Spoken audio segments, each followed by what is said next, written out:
Sending out job applications is not that it has become worthless. Like, oh, if you send job applications, you'll never get a job. Like, that's not how it works. However, even with thousands of applications, you don't hear back, right? So a lot of people get confused and think that it's like, oh, companies are not hiring, economy's in the trash, right? Like, that's not what's happening. What's happening is that you are sending high volume, but recruiters are not looking at your resume. They're not even rejecting. They look at your resume and they go like, oh, this guy, Steven, sucks. Like, I don't want to have anything to do with it. They don't even look at it.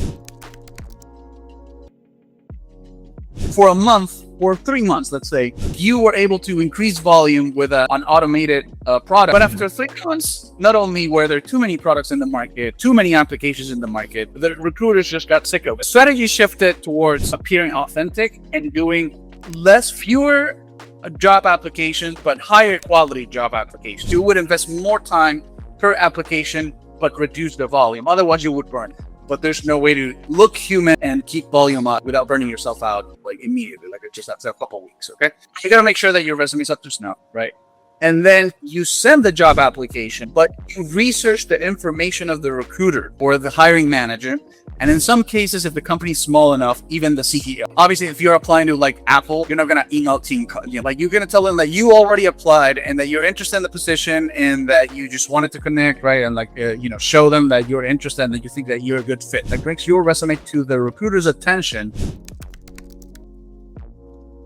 There's another mistake people make, and you're going to see it online. Say like, well, you got to reach out to the recruiter. Did you apply for it? And it doesn't work, because if you're just like a cold email, right? Like, if you're just a guy saying like, hi, Mr. Recruiter, I think I'm a good fit for this position, but you didn't apply, what happens is that they don't go by email. They check their email, but they're not organizing manually the candidate. People think that others in this business, right, like recruiters, are like investing a lot of time, and if you send them an email, they'll do the research for that's not what happens. And you check your name, they see like, all right, let's see if this guy's about it. You go to their ATS system, you're not there.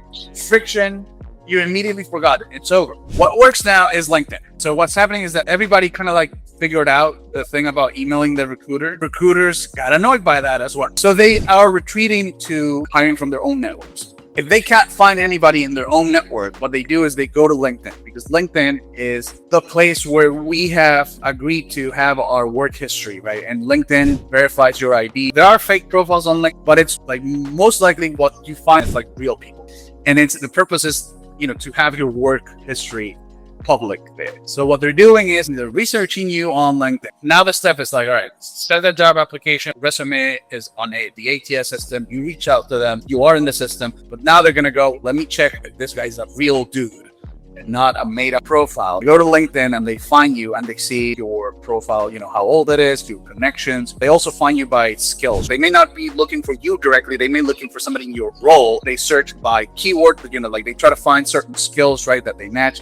And so if your profile is optimized, it's up there, right? Like it's up to snuff as well. They reach out to you. If you're not getting interviews, then something's wrong. So that could be that the market is not hiring, or there's something about the way you present yourself. You have to like go back and look over your resume again, your LinkedIn. Maybe there's something that's wrong. But it could be the market. It could be that right now it's just bad luck, right? So maybe we have to wait a little bit longer. If you're getting interviews, right, and then you're not getting offers, the problem is your interviewing skill. Hey, Rolf here. If you found the content of this video useful, please like, share, and subscribe. It really does help the channel grow and get the word out to more people about job stacking. Thanks.